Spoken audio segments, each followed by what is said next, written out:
नमस्कार दोस्तों, आपका स्वागत है मेरे YouTube चैनल कहानी इतिहास में। आज हम भारत में अरबों के हमले के बारे में जानकारी लेंगे या चर्चा करेंगे।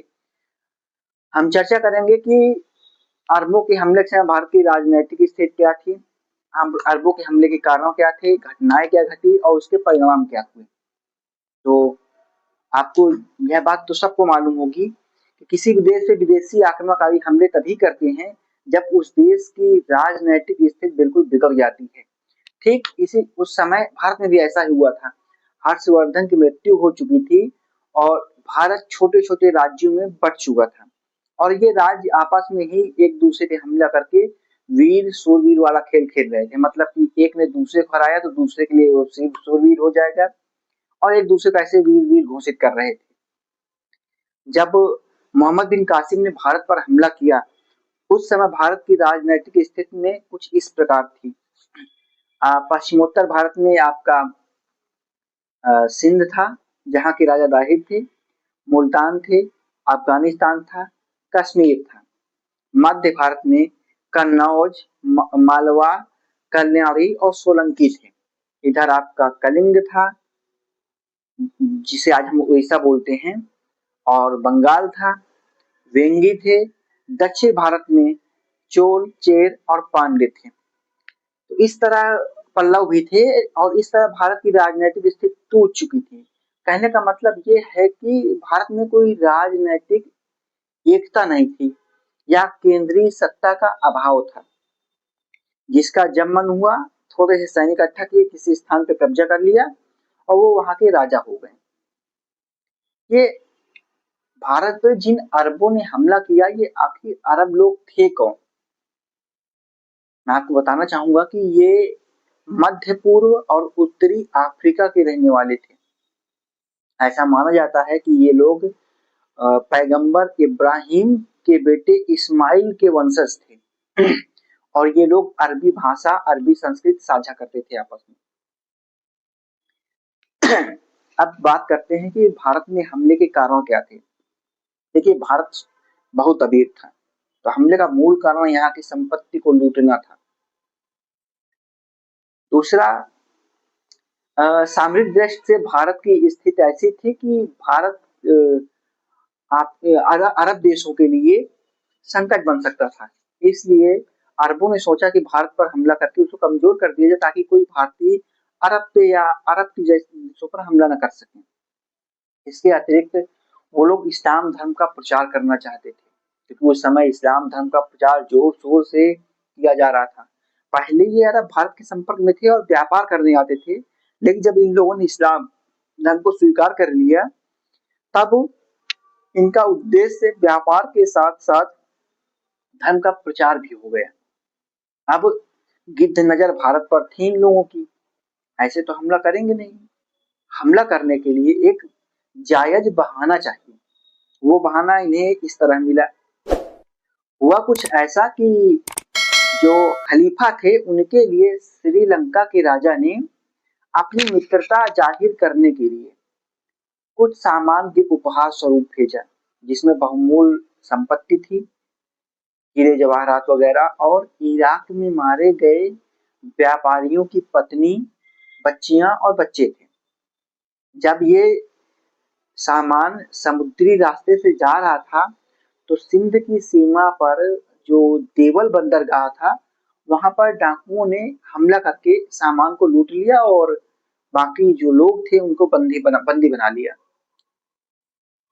तो खलीफा पूरे मुस्लिम जगत के साम्राज्य का प्रमुख हुआ करता था, तो उसने पूर्वी क्षेत्रों के विजय या पूर्वी क्षेत्रों की जिम्मेदारी इराक के गवर्नर हज्जाज को दे रखी थी। तो खलीफा की ओर से हज्जाज ने दाहिर से मांग की कि आप हमारा सामान और हमारे जो लोग हैं उनको मुक्त कराएं तथा जो नुकसान हो उसकी क्षतिपूर्ति करें और डाकुओं को दंडित करें। लेकिन दाहिर ने यह कह के मना कर दिया कि वो डाकू है, वो मेरे नियंत्रण में नहीं है। इससे हज्जाज नाराज हो गया और उसने दाहिर के राज्य पर हमला करने के लिए अपने 2 सेनापतियों को भेजा। पहले उसने उबैदुल्लाह को भेजा जो 4000 सेना लेकर आया, लेकिन दाहिर ने उसको पराजित कर दिया और उबैदुल्लाह की हत्या कर दी। हज्जाज का क्रोध थोड़ा बढ़ गया। फिर उसने बुदेल को भेजा। बुदेल का युद्ध दाहिर के पुत्र जय सिंह के साथ हुआ और जय सिंह ने भी उसे पराजित कर दिया, बुदेल को, और उसकी हत्या कर दी। अब हज्जाज नाराज हुआ। उसने अपने भतीजे मोहम्मद बिन कासिम को हमले के लिए भेजा। उस समय मोहम्मद बिन कासिम की उम्र 17 साल थी और यह हज्जाज का दामाद भी था। वह अपने साथ 15,000 सैनिक लेकर निकला, जिसमें 6,000 घुड़सवार थे, 1,000 ऊंट थे और बाकी पैदल सैनिक थे। जब ये मकरान पहुंचा तो मकरान से इसकी सेना में और भी लोग शामिल हो गए और इसके सैनिकों की संख्या 25,000 हो गई। सबसे पहले मोहम्मद बिन कासिम ने देवल पर हमला किया। उस समय देवल का प्रशासन दाहिर का भतीजा देख रहा था। भतीजा युद्ध में मारा गया। दरअसल देवल में ऐसा माना जाता था कि देवल में एक मंदिर था, जब तक उस मंदिर की जो ध्वजा है वो सुरक्षित रहेगी तो हमें कोई नहीं हरा सकता। लेकिन मोहम्मद बिन कासिम ने उस ध्वजा को ही पत्थर फेंकने की मशीन से नष्ट करा दिया। इससे देवल के सैनिकों का मनोबल टूट गया। अब वो लोग पराजित हुए। इसके बाद देवल पर नरसंहार किया गया। 17 वर्ष से अधिक उम्र के सभी पुरुषों को मार दिया गया। महिलाओं को और संपत्ति को लूट लिया गया। फिर यह आगे बढ़ा और नेरून और सेहवान पहुंचा। नेरून के बौद्ध नेरून के लोग बौद्ध धर्म को मानने वाले थे। उन्होंने बिना लड़ाई आत्मसमर्पण कर दिया और सेहवान पर भी कासिम का कब्जा हो गया। अब मुख्य लड़ाई शुरू होती है अरोर या रावर की, जहां पर दाहिर स्वयं आया था 25,000 से ज्यादा सेना लेकर। मोहम्मद बिन कासिम के पास 25,000 की सेना थी और उसके पास दाहिर के पास 50,000 की सेना थी। मोहम्मद बिन कासिम से दाहिर बहुत वीरता पूर्वक लड़ा, लेकिन उसके हाथी को एक तीर लग गया और जिस हौद में वो बैठा था उसमें आग लग गई। तो युद्ध सिंध नदी के किनारे हो रहा था। दाहिर अपने हाथी को सिंध नदी की ओर ले गया ताकि आग को बुझाई जा सके, लेकिन सैनिकों में अफवाह फैल गई कि दाहिर युद्ध छोड़कर भाग रहा है, इसलिए उसकी सेना में भगदड़ मच गई। अब जब भगदड़ मच गई तो जाहिर सी बात है कि पराजय निश्चित है। दाहिर को गिरफ्तार कर लिया गया और उसकी हत्या कर दी गई। यहाँ भी कत्लेआम किया गया और 17 वर्ष से अधिक उम्र के पुरुषों को मार दिया गया। इसके पहले अरौर पहुंचते कासिम, दाहिर की जो पत्नी थी रानी बाई, उसने अन्य महिलाओं के साथ जौहर कर लिया। भारतीय इतिहास में जौहर एक ऐसी व्यवस्था थी जिसमें जब किसी विदेशी आक्रांताकारी से भारतीय राजा हार जाते थे तो उनके परिवार की महिलाएं स्वयं को आग में झोंककर आत्महत्या कर लेती थी। तर्क देते हैं कि इसके पीछे अपनी इज्जत बचाना था, लेकिन मूल वजह इसकी कुछ और थी। मूल वजह यह हुआ करती थी कि उनके जो पति हैं या पिता हैं या जो भाई हैं या उनके जो राजा हैं वो युद्ध हार चुके हैं और अब इनके साथ दासों जैसा व्यवहार किया जाएगा। अगर ये राजा युद्ध ना हारते तो जौहर की स्थिति ना आती। फिलहाल मोहम्मद बिन कासिम ने ब्राह्मणाबाद की ओर कूच किया। ब्राह्मणाबाद और अरोर में दाहिर का पुत्र जय सिंह राजा प्रशासन संभाल रहा था। उसने सेना के साथ मिलकर मोहम्मद बिन कासिम का मुकाबला किया, लेकिन पराजित हुआ और अंततः मारा गया।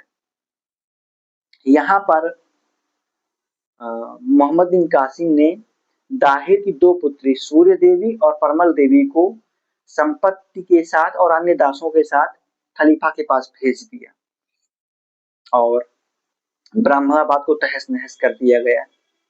मोहम्मद बिन कासिम आगे बढ़ा। उसने मुल्तान को विजिट किया और मुल्तान को लूटा। मुल्तान में इतनी संपत्ति मिली कि मोहम्मद बिन कासिम ने कहा कि मुल्तान तो सोने का नगर था, स्वर्ण नगर है। उस समय नियम ये था कि युद्ध में जितना भी माल जीतने मिलेगा या जो भी संपत्ति और दास मिलेंगे उसमें पहला अधिकार खलीफा का होगा। और यही नियम मोहम्मद बिन कासिम के लिए खतरा साबित हुआ। मोहम्मद बिन कासिम मुल्तान को जीतकर कश्मीर के सीमावर्ती राज्यों को जीत रहा था। तब तक इसके द्वारा भेजा गया सामान और सूर्य देवी एवं परमल देवी अन्य दासों के साथ खलीफा के पास पहुंची। खलीफा के पास जाकर दोनों दाहे की पुत्रियों ने आरोप लगाया कि हमें यहाँ भेजने से पहले हमारी पवित्रता को मोहम्मद बिन कासिम ने नष्ट कर दिया है, हमारा सील भंग किया गया है। इससे खलीफा बहुत नाराज हुआ और उसने बिना सोचे समझे बकलोल की तरह आदेश दे दिया कि मोहम्मद बिन कासिम को बैल की खाल में पैक करके भेजा जाए। ये बकलोल था बिल्कुल, मतलब कि एक ऐसे लोग आरोप लगा रहे हैं जिसके पिता को इसकी सेना ने मार दिया है और इसने उसकी बात पर विश्वास कर लिया। खलीफा की आदेश का पालन हुआ और मोहम्मद बिन कासिम को बैल की खाल में सिलकर पार्सल कर दिया गया डिलीवरी जोमेटो के द्वारा। जब वहां खाल को हटाया गया तब तक दम घुटने से इसकी मृत्यु हो चुकी थी, मतलब मोहम्मद बिन कासिम की मृत्यु हो चुकी थी। अच्छा, एक कथानक ऐतिहासिक रूप से अधिक मान्य है। उसके तहत ये माना जाता है कि जो हज्जाज था इराक का गवर्नर, वो बदल गया। इराक में नया गवर्नर आया और इराक के नए गवर्नर और खलीफा के बीच मतभेद था, इसलिए खलीफा नाराज था। तो उसने मोहम्मद बिन कासिम को वापस बुला लिया और मोहम्मद बिन कासिम को जेल में रखा गया, प्रताड़ित करके उसकी हत्या कर दी गई। अब जो पहली कथानक है कि परमल देवी और सूर्य देवी ने आरोप लगाया, ये पुस्तक है चचनामा, उसके आधार पर है।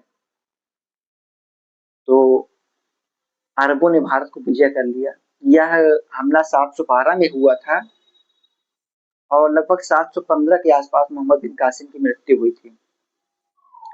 अब हम बात करते हैं कि परिणाम क्या हुए इसके।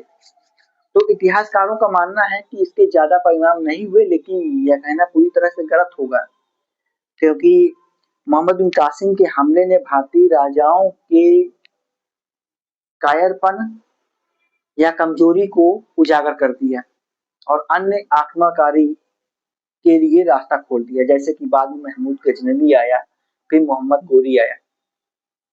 इसके अतिरिक्त यहाँ भारतीय संस्कृति के साथ अरब की संस्कृति भी आई। हालांकि भारत की संस्कृति उच्च स्तर की थी, इसलिए अरब की संस्कृति भारतीय संस्कृति को प्रभावित नहीं कर सकी, अपितु भारत की संस्कृति ने अरब की संस्कृति को प्रभावित किया। एक मिली जुली संस्कृति की नींव पड़ी। पहली बार भारत में मस्जिद का निर्माण कराया गया। तो ये थी भारत में अरबों के आक्रमण की कहानी।